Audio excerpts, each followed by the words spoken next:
Bienvenue dans cet épisode de Arsenal French Club. Aujourd'hui, on va débriefer le match Arsenal vs West Ham de Carabao Cup. Allez, comme d'habitude, bon épisode. Peut-être ici avec Thomas Partey. Oh, le coup de canon. Salut Richard, comment vas-tu? Ça va très bien et toi? Ça va, tranquillement. Et puis, on a un invité spécial, Monsieur Razoulou. Comment vas-tu? Salut Axel, ça va les gars, vous allez bien? Ça va. Alors, je suis content d'accueillir Razoulou, qui pourra prendre énormément de place dans le podcast parce que il m'a expliqué que je parle trop. Donc, on pourra l'écouter aujourd'hui, entendre son analyse aujourd'hui. Ça m'intéresse fortement. Au-delà de ça, je vais répondre aussi aux commentaires, à un commentaire notamment sur Spotify. Parce que je peux répondre à tout le monde sur YouTube, je peux répondre sur Instagram, mais je ne peux pas répondre sur Spotify, malheureusement. Donc, Clément qui m'a expliqué que comme j'ai fait Clem Clem, tu vois, j'ai dit j'ai fait le début podcast pour lui. Bon, il n'était pas content, donc il m'a dit ouais, que je prends les choses mal. Non, mon frérot, t'inquiète pas, on prend rien mal. Et toi aussi, tu es le bienvenu dans le podcast. Donc voilà, si un jour tu veux donner tes analyses pointues, détaillées et pour nous apprendre plein de choses. Sinon, les gars, comme d'habitude, on va commencer par la composition. Donc, bien sûr, c'était un match de Carabao Cup que Arsenal a pris très, très, très sérieusement. Voilà. Donc, Ramsdale au cage, puis Ben White, Kivior, Gabriel, Zichenko en défense. Le milieu était Jorginho en numéro 6. Ensuite, Havertz et Vieira devant lui. Puis, Nelson à droite, Nketiah, Trossard. Richard, qu'est-ce que toi, t'as pensé de la compo? Enfin, nous, on avait parlé un peu en privé cette semaine, donc c'est un peu la compo que moi j'avais donnée parce que je me suis dit qu'il faut faire tourner. Parce que, moi, après, personne de la Carabao Cup, c'est pas un objectif en soi. Donc, on peut faire tourner sur cette compétition-là, sachant qu'on a un gros match qui nous attend fin de semaine. Enfin, même deux gros matchs quand tu regardes la semaine d'après. Donc, moi, je voulais que les joueurs se reposent et, euh, et voilà, tout simplement. Donc, pas surpris de la compo. Et toi, qu'est-ce que tu en as pensé, Razulu? Moi, au niveau de la compo, j'étais pas très surpris, comme vous tous à peu près. Mais je m'attendais plus comment ça allait tourner au niveau de l'animation. C'est vraiment l'animation qui m'intéressait en premier lieu. Et puis voilà. Ok, mais tu peux continuer à parler. Qu'est-ce que globalement, toi, t'as pensé du match? Là, je parle directement du match, première mi-temps, deuxième mi-temps, on parle de tout. Le tout. Et ensuite, on viendra sur les individualités après. Mais globalement, qu'est-ce que tu as pensé du match, première mi-temps, seconde mi-temps? Bah, déjà, dans un système où Arteta, on va dire qu'il a fait tourner, il a reposé les titulaires, oui, il a eu raison sur ce coup-là. Il y en avait qui avaient besoin de repos. Je m'attendais à un système de jeu qui allait mettre en avantage ceux qui allaient commencer le match, les remplaçants, on va dire, vraiment, les remplaçants de premier lieu, on va dire. Donc, au niveau du match, bah, déçu, déçu, fortement déçu. Au niveau, je parle de la première mi-temps pour commencer, au niveau de l'animation défensive, quand Saliba, il ne joue pas, on remarque qu'il y a un manque cruel d'assurance. Je sais pas si vous aussi vous l'avez ressenti, mais quand Saliba il est pas là, s'il est pas là, on manque de taulier. À ce niveau-là, c'est indéniable. Énormément de lacunes sur les ailes. Défensivement, je parle, hein, je parle au niveau des latéraux. Énormément de, quand il y a un ballon qui passe, ça y est, c'est parti. On sait très bien que ça va mal finir. Ça, c'est au niveau défensif. Et puis au niveau offensif, je pense qu'il y a eu un manque d'initiative des joueurs individuellement, de vitesse de jeu. C'était d'une lenteur incroyable. Je sais pas comment vous l'avez ressenti vous, au niveau devant votre télé. Et aussi, on manque de puissance, on manque de puissance. J'ai l'impression on manque de tout, en fait. On manque vraiment du tout. Ok. Richard, qu'est-ce que tu as pensé du match, globalement? Bah, franchement, tu me dis que c'est un match de Carabao Cup, j'y crois même pas, vu ce qu'on a fait. C'était tellement vide, tellement vide, tellement vide. Alors, défensivement, ça a été catastrophique pour certaines personnes, pas tous. Parce que pour moi, Kivior, il a pas fait un match dégueulasse. Voilà, il a fait du Kivior, il a été bon où il fallait. Pour moi, Kivior, je tire pas dessus. Après, on va faire les individualités après, parce qu'il y a peut-être trop de choses à dire sinon. Mais milieu, je nous ai trouvé nul. Milieu, honnêtement, quand t'as pas quelqu'un qui a une vision de jeu un peu plus élaborée, qui sait tenir un ballon plus de 5 minutes, enfin plus de 5 secondes, tu peux pas créer de jeu. Enfin, c'était vraiment éclaté ce qu'on faisait au milieu. Jorginho, Voilà, j'ai pas été ébloui. Vieira, j'ai pas été ébloui. Pour moi, Havertz, c'était vraiment celui du milieu qui tenait un peu le tout. Offensivement, notre numéro 9, je l'ai pas vu. Malheureusement, Nketiah était invisible. Et sur les ailes, Nelson, pareil, j'ai pas trop aimé. C'était un peu, voilà, c'était vide, un match très vide, quoi. Ok. On va parler des individualités. T'en as pensé quoi, toi, du match de Ramsdale, Richard? Lui qui n'avait pas joué depuis un moment. Qu'est-ce que t'en as pensé? Bah, moi, j'ai bien aimé ses relances au pied. Je trouve qu'il était bon au pied au jeu ce soir. Ok. Ah, c'est tout? Ok. Bah, après, Mhm. enfin, le pauvre, il s'est pris 3 buts. Le premier but, il peut rien faire. Le deuxième but, c'était un peu plus compliqué parce que c'est le deuxième où il y a le contrôle. C'est le deuxième, ouais, c'est le deuxième de coup douce, je crois. Ouais, c'est Et ça. c'est ça. Donc bah là, il plonge quoi. Mais après, hormis ces 3 buts, voilà. Puis, enfin, je vais pas tirer dessus parce que pour moi, c'est la première fois qu'il joue depuis 6 matchs, je crois, 6, 7 matchs. Je vais pas lui tirer dessus. Je pense que voilà, il en avait besoin. Ça lui a fait du bien, je pense aussi un peu. Mais c'est tout. Voilà, T'en as pas pensé grand quoi, chose. toi, Razulu? Au niveau de Ramsdale, bah, il manque de compétition. Je peux pas lui en vouloir. Au niveau des buts, sur le premier but, on voit il y a faute. Il s'est un peu gêné, donc on peut pas lui en vouloir. Après, il y a un but contré. Ça relance en piste, on lui demande pas énorme. Franchement, rien à dire au niveau de Ramsdale. Je suis Ok. content qu'il joue. Par contre, très content qu'il joue. Mais bon. Sur Ben White, t'as pensé quoi?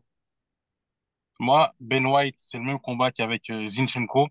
Je trouve que, en fait, au niveau des joueurs individuellement, on peut leur tirer dessus. Mais à un moment donné, quand on voit que c'est tout le collectif qui prend, c'est au niveau de l'animation que ça me pose problème. Ben White, je l'ai même vu jouer plusieurs fois en vrai. Pour moi, offensivement, c'est trop faible. Il n'est pas à son poste. Du moment que, comment en fait sa fébrilité, pour moi, Arteta, il ne le met pas dans les bonnes conditions. Et c'est comme Zinchenko. Zinchenko, on sait très bien qu'on va tous dire, défensivement, ça fait peur. Mais est-ce que c'est de sa faute, le pauvre? C'est pas un latéral. Ok. Ouais, mais bon, mais globalement, donc toi, t'as rien à dire sur le match de Ben White. Pas Mm. d'assurance. Pas d'assurance. Il est dans la continuité de ce qu'il fait depuis le début de saison. Défensivement, tu peux pas compter sur lui. Il peut faire un match bien sur deux. Offensivement, tu peux pas compter sur lui. Nelson, il était loué, Nelson était livré à lui-même. Je sais même pas s'il a débordé une fois. De temps en temps, il déborde. Mais voilà, balle au pied, c'est faible. Je trouve ça très, très faible, en tout cas, quand il joue à droite. Et puis après, bah, c'est les erreurs qu'il a en plein match. Il fait des erreurs. Il nous pénalise. Aujourd'hui, il nous Oh, pénalise. ok, ok. Bon, je suis totalement pas d'accord, mais bon, Ce que tout ça j'allais doit dire, dire ton truc. Non, mais je vais bon, contre. c'est pas grave. Après, comme on dit, moi, je suis là pour écouter les gens. Donc voilà. Richard, t'as pensé quoi, toi, de la charnière? Tu as expliqué qu'il n'y a pas vraiment de, comment on appelle ça, de patron. Oh non, c'est Razulu qui a expliqué Oui, c'est qu'on voit Razou, que ouais. Saliba n'était pas là. Donc, qu'est-ce que toi, t'as pensé de la charnière Gabriel Kivior? Je crois que c'est l'une des premières fois qu'ils jouent ensemble. Oui, Ah d'habitude, non, non, je c'était. raconte des Non, ils ont bêtises. joué Ils ont joué la saison dernière. Non, je la raconte des saison bêtises. dernière. La saison dernière, ils Mais ont joué après, ensemble. oui, tu sens qu'il y a un. Comment dire? Le problème, enfin, l'avantage de Saliba, c'est que lui, il va toujours replacer le mec avec qui il joue, je pense. Tu le vois souvent, il communique beaucoup, il parle beaucoup, tout le tralala. Gabriel, je trouve c'est un peu moins. Je trouve. Je sais pas. Moi, je le trouve pas rassurant quand il est pas avec Saliba, par contre. Donc, avec Saliba, pour moi, c'est un duo qui fonctionne très bien. C'est carré, il y a pas de souci. Par contre, si tu enlèves Saliba et tu mets genre la Gabrielle avec Kivior, je les ai pas trouvés ouf. Après, c'est l'une des premières fois qu'ils jouent ensemble. Voilà, c'est. En fait, c'est compliqué parce que quand tu as des habitudes avec quelqu'un, tu peux pas reproduire les mêmes parce que il y a souvent Saliba qui protège le dos de Gabriel. On l'a vu, je crois, c'est tout début du match. Gabriel qui est au niveau de la ligne milieu du terrain, et il se fait prendre de vitesse. Mais d'habitude, tu as Saliba qui coupe. Sauf que là, bah, Kivior était sur son côté, lui, il s'est dit Benef, c'est pas moi. Donc Mhm. c'était aussi pour ça, je pense, un manque de communication et pas d'habitude de jouer ensemble du côté de la Zichenko charnière. qui se fait dépasser par Tomiyasu, on le voit dans la Ouais, hiérarchie, dans le ouais, fait ouais. de sortir tôt maintenant et dans le fait maintenant de même pas jouer les gros matchs. Tomiyasu qui, lui, ben, est un défenseur, sait défendre. C'est quelque chose que toi et moi, on avait déjà énormément parlé, notamment des Ouais. podcasts de l'année dernière, que Zichenko, ça, c'est très faible défensivement. Aujourd'hui encore, on l'a vu. Donc, voilà.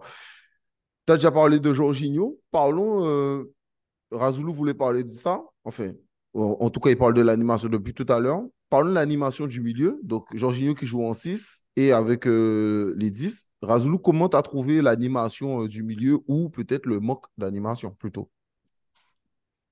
Hum, Au niveau des joueurs, comment dire, Jorginho, ses meilleurs matchs, on va dire, du moins quand il était à Chelsea, c'est quand il jouait avec 2-6, quand il y avait N'Golo Kanté à côté de lui, où vraiment tu avais un récupérateur et lui, vraiment, il devait faire le jeu. Mais là, du fait qu'il est proche de sa ligne, et c'est Zinchenko qui vient, et après on demande à Fabio Vieira et à Havertz de pousser plus haut, c'était comme s'il y avait deux lignes en fait. Il y avait la ligne offensive qui était collée aux défenseurs, et tu avais Zinchenko et Jorginho qui essayaient de trouver des joueurs, mais qu'ils n'arrivaient pas. Franchement, ils n'arrivaient pas. Et tactiquement, j'étais très déçu aussi parce que quand on voit qu'on joue face à un bloc comme West Ham, ça m'a fait penser un petit peu au match de l'année dernière où ils persistaient en fait. Ils persistaient alors que l'axe, c'était mort. C'était impossible. Jusqu'à la fin du match, ils ont continué, alors que je pense qu'il y avait un coup à jouer sur les ailes. Et toi, Richard, tu as pensé quoi du milieu? Bah moi, pour moi, le milieu était réellement un problème parce que on n'avait personne en deuxième couteau, à part quand il y a Rice qui est rentré après, tu vois une différence. Et on n'avait pas une vision de jeu assez bonne, comme j'ai dit tout à l'heure, pour faire des bonnes passes vers l'avant, pour envoyer les gens. Du coup, ça fait qu'on joue arrêté. Et une fois que West Ham a pris sa position, quand West Ham est en position et que tu joues en jeu arrêté, bah malheureusement, tu peux pas avancer en fait et tu peux pas aller au but. On a vu la différence quand Rice est rentré, quand Odegaard sont rentrés. Tout de suite, tu as une alchimie, des gens qui ont un vrai QI football et qui savent où se placer et où faire les passes. Et tu as vu une différence parce que Jorginho, il y avait Jorginho, Vieira et Havertz. Même si individuellement ils peuvent être bons, ensemble, tu vois, ça ne fonctionne pas parce qu'ils savent pas se placer l'un avec l'autre. Alors qu'un électron libre comme Odegaard qui sait se placer, qui sait aller derrière, devant, sur les côtés, on a bien vu ce que ça a donné après, tu vois. Donc le problème, il Ok. était là. Le problème, c'était le manque, je pense, le manque de vision, tout simplement, quoi. Et du coup, on n'a pas pu donner de balles à nos attaquants. Globalement, Razulu, tu as pensé quoi de l'attaque? Individuellement, Nelson, Nketiah, Trossard, qui n'est pas l'habitude de jouer ensemble. Nketiah, c'était trop dur. Franchement, c'était trop dur. C'était trop dur. Je pense pas qu'il a je pense pas que c'est l'attaquant qui va nous faire gagner des trophées. Alors, je pense qu'il peut nous aider sur des matchs, sur des bouts de match, même, j'ai envie de dire. Mais là, il avait quatre colosses sur lui, c'était impossible à jouer. Même des fois, il essayait de décrocher. Techniquement, c'était pas assez très propre, pas assez juste. C'était pas au niveau. Après, sur les ailes, Trossard et Nelson, j'avais beaucoup d'espoir. Surtout que Nelson, il a bien commencé en plus. Je trouve que Nelson, il a bien commencé. Et à noter aussi que, comment dire, sur les coups de pied arrêtés, il tirait très bien les coups de pied arrêtés, Nelson. Il y a des situations, on a peut-être trois corners, je pense, c'est plus un coup de pied arrêté où quand même on les gêne parce qu'il s'est bien tiré. Mais bon, j'avais de l'espoir à ce niveau-là, puis on n'a pas foncé sur les ailes. On a insisté dans l'axe. Dans l'axe, il n'y avait pas ce joueur qui fait le lien entre l'attaque et le milieu de terrain. Et puis, ça, après, ils ont disparu au fur et à mesure du match. Trossard, qui est souvent réclamé par le peuple, Richard, a Ouais, fait un match assez neutre, assez moyen. ouais, c'est terne, j'allais Euh, dire. T'en as Ouais, pensé bah quoi, après, toi? là, je trouve que c'était compliqué parce que le peu de balles qu'il avait, il a pas su réellement les exploiter, ou alors, tu sais, il repartait, il allait en arrière, il allait au milieu du terrain, c'était un peu un cafouillis, mais, euh, mais j'ai trouvé dommage parce que pour moi, il aurait pu faire la différence sur certains dribbles. Pour moi, il aurait pu essayer un peu plus, même s'il a un peu essayé, mais je veux dire, il aurait pu tenter, sans faire des gris-gris, je sais pas quoi, mais voilà, provoquer un peu plus. Je pense qu'il aurait pu faire ça, ça aurait été pas mal, mais pour moi, Trossard, il est bon quand tu l'envoies comment dire, quand tu l'envoies au dribble, pas quand il est en arrêt et il va dribbler. Tu vois ce que je veux dire? Donc moi, c'est juste ce problème-là sur Trossard. Et ce soir, il y avait un bon verrou à faire sauter et il a pas réussi, quoi. Parlons aussi des changements. Arsenal a changé.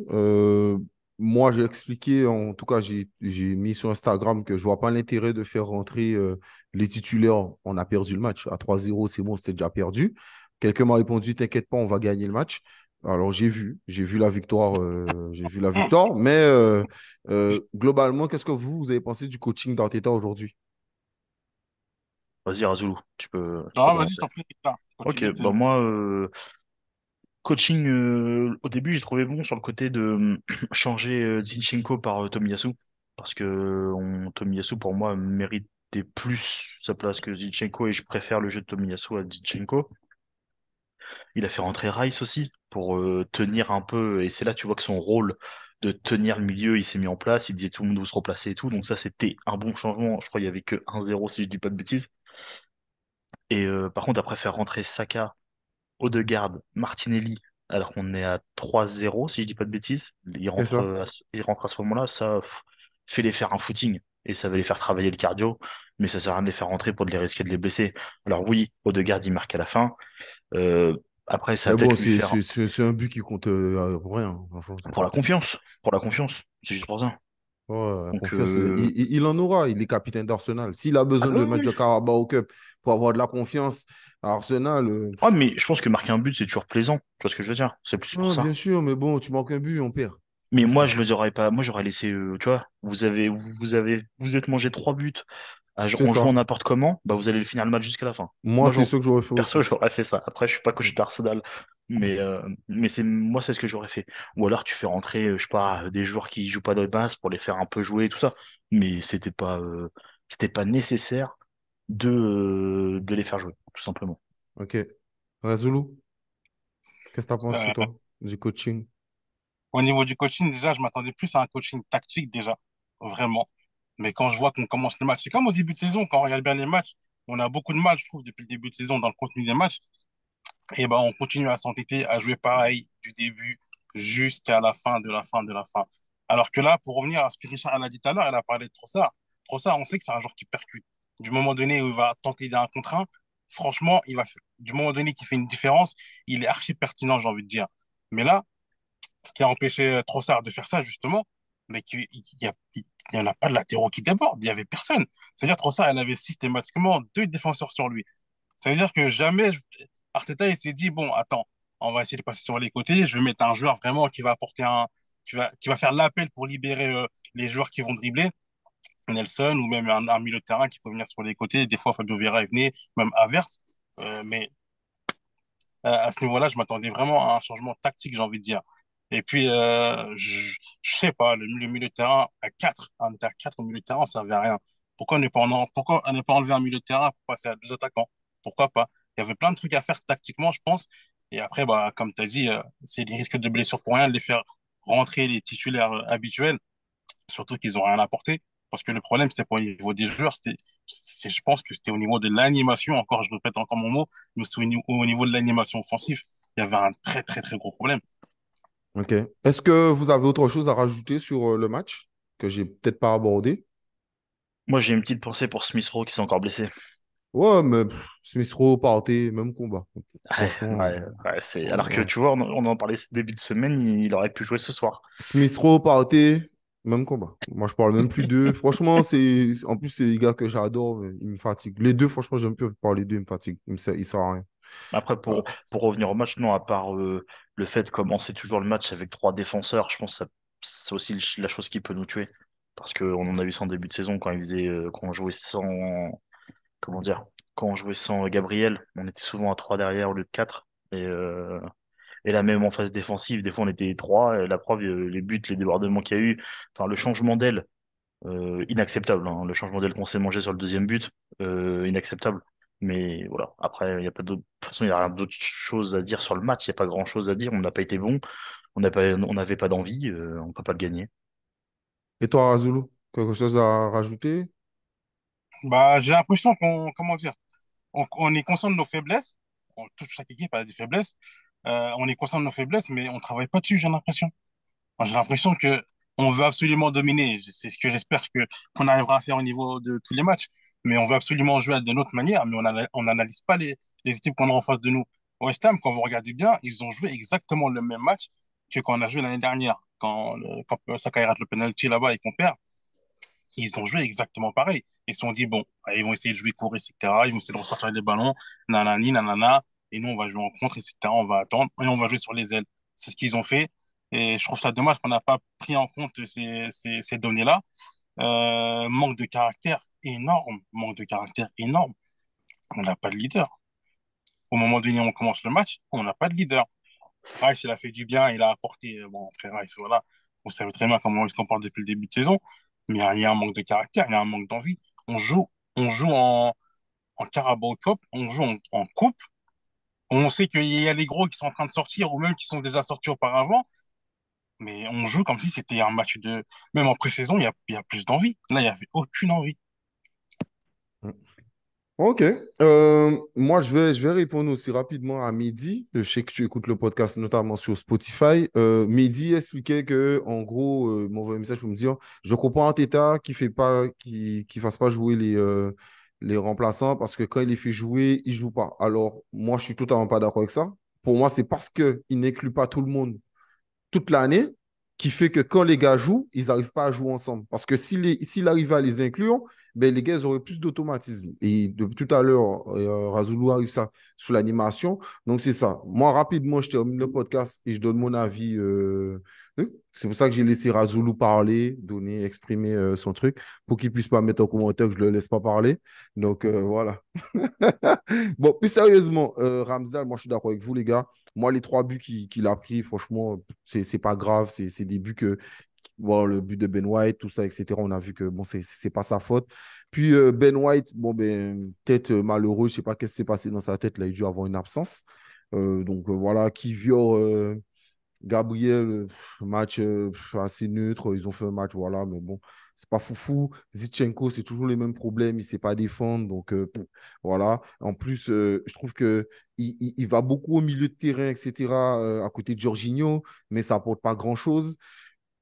Donc, voilà, Jorginho, pour moi, a fait. Ça va vous étonner, mais pour moi, il a fait un très bon match. Pourquoi? J'en veux pas à Jorginho, parce que devant, le problème d'Arsenal, c'est que tu joues avec 2-10. Tu joues avec Havertz et tu joues avec Vieira. Vieira, il était à chier pour ce match-là. Il a rien fait. Il était inexistant. Et Havertz, c'est le mec où le ballon lui brûle les pieds. Alors, bien sûr, il y a des actions où il était quand même plus intéressant que des fois. Mais bon, si chaque fois Havertz fait un truc de bien, il faut noter. Voilà, bon, il a fait 2, 3 bons retours au début de match, etc. Mais il y a 2 occasions notamment où il doit frapper, il ne frappe pas. Et il fait que donner la balle à Trossard, ça fait des contre-attaques.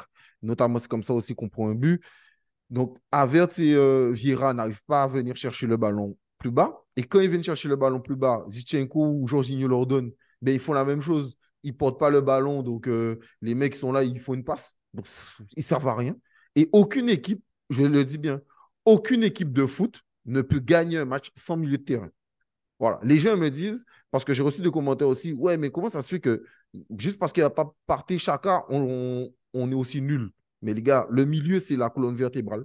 Le milieu, c'est la colonne vertébrale du corps. C'est comme quelqu'un qui fait du sport. Quand tu fais du sport, c'est bien d'avoir des gros bras, c'est bien d'avoir des pectoraux, c'est bien d'avoir des jambes, mais il faut travailler ta ceinture abdominale.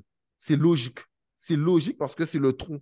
Donc là, c'est pareil. Dans le milieu, il n'y a pas de milieu Arsenal parce que Chaka, oui, il soutenait Partey, et pas Partey, Martinelli, mais il restait quand même un milieu la plupart du temps. Partey, lui aussi, c'est un milieu. Donc lui, il restait à sa place. Et là, on n'a pas de milieu, donc c'est n'importe quoi. Nelson, je suis d'accord avec toi, Razoulou.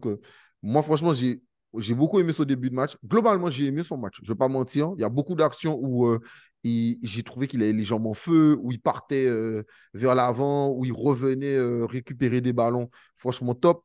Bon, Nketiah, ben, fantôme, comme pas possible, pas clinique. Un moment, le mec, Trossard fait comment ça, l'extérieur du pied. Et je crois que c'est qui? C'est Havertz qui fait le centre pour lui. Ouais, ça a l'air. Je crois que c'est Havertz qui fait le truc pour lui. Le mec, le défenseur, il touche même pas le ballon. Le mec, il arrive à envoyer ça dans la planète de Bubblewed. Alors que normalement, frère, si tu arrives à faire ça, ça fait déjà 1-1, c'est pas le même match. Et puis Trossard, pareil, d'accord avec Razoulou. Moi, j'aime beaucoup Trossard, mais c'est un truc qu'on a déjà même parlé de ça avec Mechad.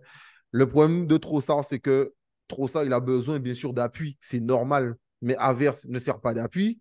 Il sert à rien. C'est sûr qu'il lui donne le ballon, mais il lui redonne le ballon tout de suite. Donc, il n'attend même pas qu'il se place ou qu'il crée un décalage pour faire quelque chose.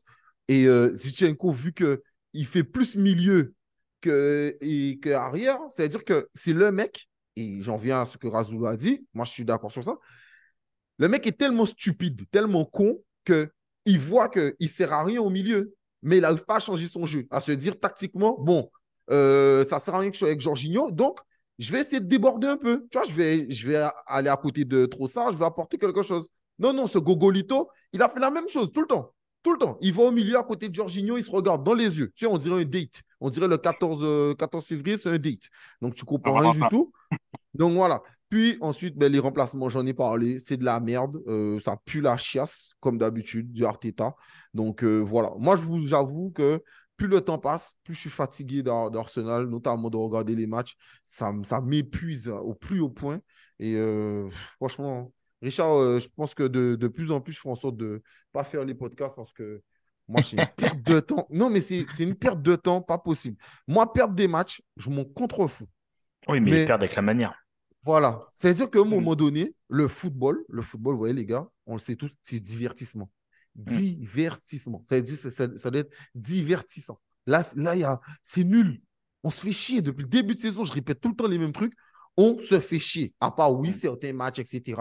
Mais je suis d'accord. On connaît nos faiblesses et c'est pas pour autant qu'on a fait en sorte, c'est pas pour autant qu'on fait en sorte de les travailler, etc. Parce que le truc là, que les 2-10, ils pressent, c'est ce que Crocs, sur l'article d'Arsenal French Club, après le premier match, avait déjà analysé, que Arteta, il voulait jouer avec un milieu et 6 mecs qui pressent, etc. Eh frère, c'est de la merde.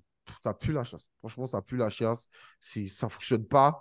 Euh, on n'aurait jamais dit que les joueurs d'Arsenal, là, ils ont fait la saison de l'année dernière. Mais Franchement, tu vois la saison de j'ai l'année une dernière, tu question pour regardes vous là. deux. J'ai Vas-y, une vas-y, question je pour vous, t'écoute. j'ai une question pour vous deux, les gars. Maintenant, on connaît nos problèmes, on les connaît, d'accord, ok. Mais il vient de qui en vérité? Est-ce que le problème, il vient des joueurs qui sont pas à leur niveau depuis le début de saison, je trouve, parce qu'ils jouent pas à leur poste, ou du moins ils sont pas dans les conditions préférables pour eux, ou il vient d'Arteta qui insiste à demander des choses bizarres à des joueurs qui sont pas à leur poste. Exemple, tu me dis Zinchenko, il est teubé. Mais ce que Zinchenko il fait, c'est pas lui qui s'est réveillé et s'est dit, il va le faire. C'est Arteta qui lui dit, tiens, va Oui, mais là-bas, va si, faire oui, mais ça là-bas. attends, oui, mais ouais, ok. Tu vois. Mais si tu vois que ça passe pas, si tu vois qu'au cœur du jeu, tu sers à rien. À un moment donné, t'es pas un robot. T'es pas un robot. Quand même, tu as quand même des émotions, tu as quand même un regard, tu as un QI football qui te permet de te dire, bon, ça fonctionne pas. Bon, ben, je vais essayer autre chose. Tu vois, je prends un exemple banal. Odegaard a fait un truc tout simple. Il a frappé. Waouh! Il a frappé! Deux choses que, exemple, comme j'ai dit, 2 fois Havertz, il est en position, il ne frappe pas. Nketiah, tu as marqué un super beau but, coach Sheffield. Mais pourquoi? Parce que tu as frappé de l'extérieur. Comme tu as dit, les gars, c'est les sous-secs là, ou le truc là, j'oublie là, le nom du Ouf, grand défenseur là. Et les gars, ils ont des colosses à West Ham, c'est des gars physiques comme jamais. Tu sais que tu ne passeras pas là. Donc, comme tu ne passes pas, voilà. qu'est-ce que tu fais? Frappe. Et Odegaard, il met avec une première frappe en difficulté Fabianski. Deuxième frappe, ça rentre. Mais il frappe. Mm. Les gars, vous êtes là. Un moment, Havertz, il a frappé. La frappe, elle a pris tellement de temps que j'avais le temps d'aller pisser et revenir regarder le match. La frappe, elle était molle. Elle était molle. Elle n'avait rien du tout. Et puis, elle la chasse. Donc, pour moi, c'est de la faute des joueurs. Parce que quand tu es sur le terrain, tu as quand même un QI football. Et c'est à 90% aussi la faute pour moi d'Arteta. Parce que depuis le début de saison, c'est pas bon. Les choix sont pas bons. Les choix des hommes, c'est pas bon. Euh, enfin, ouais, voilà. Ouais, c'est du 50-50. Non, Enfin, moi, pour c'est moi, c'est 90-10. Moi, je te pour moi, jure, c'est du moi, c'est 50-50 parce 90-10. que tu vois la différence. C'est parce que moi, je vais prendre le même poste du coup pour parler de cette chose-là. Tu prends, on l'a vu aujourd'hui, Zinchenko et Tomiyasu. Mhm. Ce n'est pas du tout, ils n'ont pas du tout le même impact dans l'équipe. Mais parce Oui. que Tomiyasu c'est que lui, c'est pas un joueur à revenir au milieu de terrain et attendre. Lui, il fait quoi? Il va, il revient, il va, il revient, et c'est ce qui fonctionne. C'est ce qui amène comment on appelle ça, de la productivité d'attaque, ou je Mhm. sais plus comment expliquer, mais ça fait un mouvement d'attaque. Et ça, c'est utile pour Arsenal, c'est utile pour l'ailier, que ce soit Trossard, que ce soit Martinelli, que ce soit peu importe qui tu mets là, ça va être important pour lui, parce que du coup, il peut démarrer ses courses et il peut aller dribbler et il Voilà. peut se placer. Que ça, Zinchenko le fait pas. Donc le problème, c'est pas Arteta, là, le problème, ça va être de Zinchenko. Et en Ben, fait, Bah, moi, je vais te répéter, c'est la faute d'Arteta. Pourquoi? Parce que quand tu as acheté Zichenko l'année dernière, c'était pour faire ça. Sauf que la exactement. différence, et je l'ai dit à l'achat de Havertz, parce qu'il ne peut pas remplacer Chaka, il ne sait pas défendre. Il ne sait pas défendre et ce n'est pas un milieu. Tu t'es pris pour Arte Pep, tu es allé acheter le gars qui n'est pas en confiance, qui pue la merde à Chelsea, tu l'as ramené pour essayer d'en faire un 8. Il ne sait pas faire le 8. Il ne sait pas défendre. Il ne sait pas apporter ce que chacun apporte. Donc, c'est sa faute dans le sens où, dès le moment où tu savais que Zinchenko serait resté à Arsenal, eh ben, et que tu l'aurais fait jouer, tu aurais compté sur lui comme l'année dernière, tu prends un joueur similaire à chacun. Chacun il veut partir, il n'y a pas de souci. Donc, tu prends un joueur similaire à chacun. Tu ne prends pas un Havertz qui n'est pas capable de faire ce que chacun fait. Parce que finalement, ben, comme vous dites, dans l'animation, mais ça ne colle pas. Parce que tu as l'impression que chacun joue sa partition, mais il n'y a pas de partition ensemble. C'est-à-dire chacun fait ce qu'il sait faire.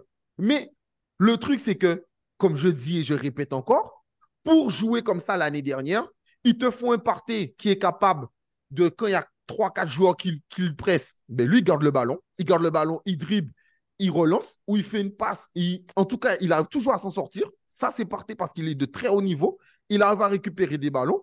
Et ensuite, tu as un Chaka qui lui aussi a une super bonne entente avec Partey, mais lui, il sait défendre. Il ne faut pas oublier que Chaka était capable, sur toute une saison, mais capable sur tes matchs de dépanner en tant qu'arrière gauche. Oui, c'est Parce vrai. qu'il était capable d'avoir ça, d'avoir cette activité. Ça. Donc, tu aurais un joueur à la Chaka, à la Ramsey, tu sais, un peu ce côté box-to-box. Là, je comprends. Mais pourquoi tu l'achètes? Tu es un tocard. Pourquoi tu l'achètes?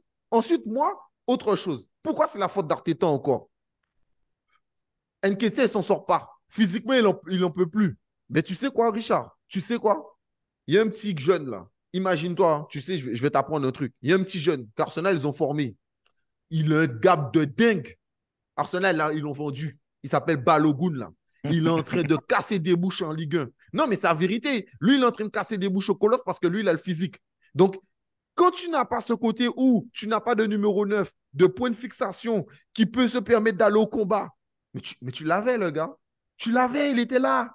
Il était là. Oui, Et mais il après, était lui, il il était voulait le pas se deuxième. battre. Il voulait Non. pas se battre aussi.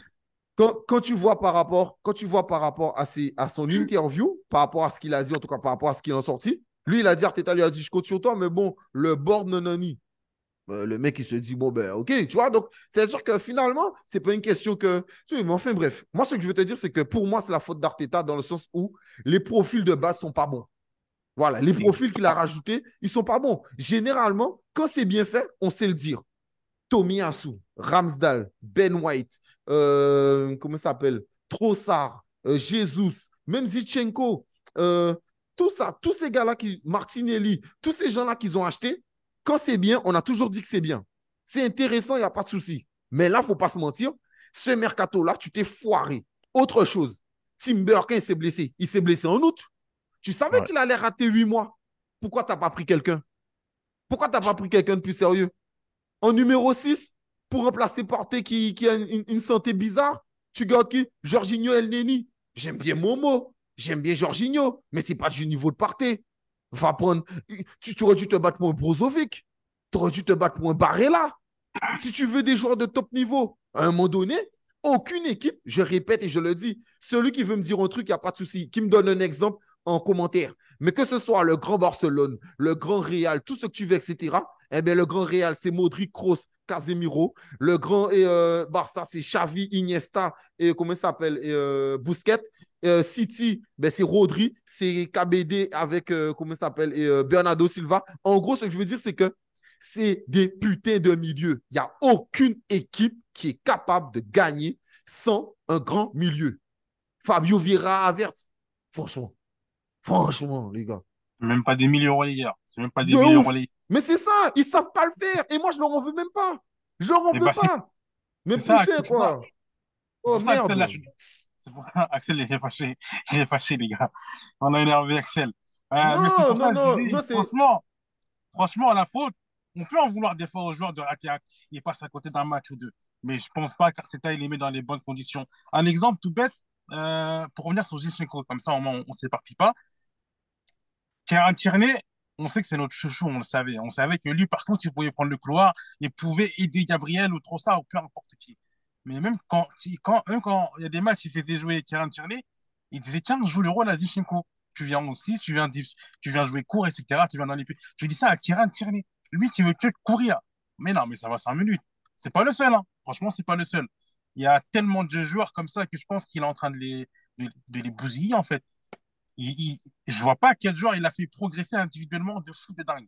Les joueurs, parce qu'ils ont joué, parce qu'ils ont enchaîné les matchs, ils ont progressé. Martinelli, Saka, ok, je veux bien. Mais au niveau des joueurs, je vois pas quel joueur il a pris, il a dit, tiens, toi, je vais te mettre tel poste. Non, Tu vois, je peux quand même pas dire ça parce que, exemple, Ben White en tant qu'arrière droit, toi, t'es pas convaincu. Mais pour moi, Ben White, c'est Pour moi, Après il Ted est dans le Walker, top en tout cas, 3. c'est top 3 ouais, top 3 des C'est meilleurs top 3 arrière droit derrière la roi. du championnat. Franchement, fou. Mais moi, au-delà de son côté progression, ce que je dis, c'est simplement, frérot, si tu veux jouer un système, il n'y a pas de souci, tu vois. Moi, je peux comprendre. Achète les joueurs pour. Et c'est pour ça que il faut moi, les... j'avais beaucoup parlé de Caicedo. J'ai dit, les gars, il fallait prendre un Caicedo. Un gars qui est capable, tu sais, de jouer milieu et en même temps arrière. Parce qu'il lui jouait de temps en temps arrière droit à Brighton. Et je disais que ça va parfaitement parce qu'il va un peu, tu sais, dans ce truc de, comment ça s'appelle, de Chaka. Tu sais, il peut avoir ce truc, il peut faire comme Chaka. Mais là, frère, franchement, c'est nul. Et même quand tu regardes les ailiers cette saison, Martinelli, Saka, ils souffrent énormément parce qu'ils sont hyper esselés de leur côté. Il y a pas beaucoup de jeux. Franchement, voilà. Bon, le podcast va se terminer. Merci à vous quand même. Razoulou, tu es le bienvenu. Tu es le bienvenu. Tu m'envoies un message sur Instagram. Pas de souci, Voilà. je veux juste terminer sur une chose. Vas-y, termine. Je voudrais, Richard il sourit déjà. Je voudrais vous remercier, vous et toute l'asso, franchement, de faire ce genre de podcast qui, nous, les Gunners, nous fait vibrer. Continuez. Et puis, comme je t'ai dit, Axel, vous donnez énormément de votre temps. Donc, je veux vraiment insister sur ça pour vous remercier, vous tous. J'espère que ça va continuer et qu'on va continuer à kiffer. Et puis voilà, du kiff. Ok, ben merci à toi, merci à vous tous de nous suivre parce que vous êtes de plus en plus à nous suivre.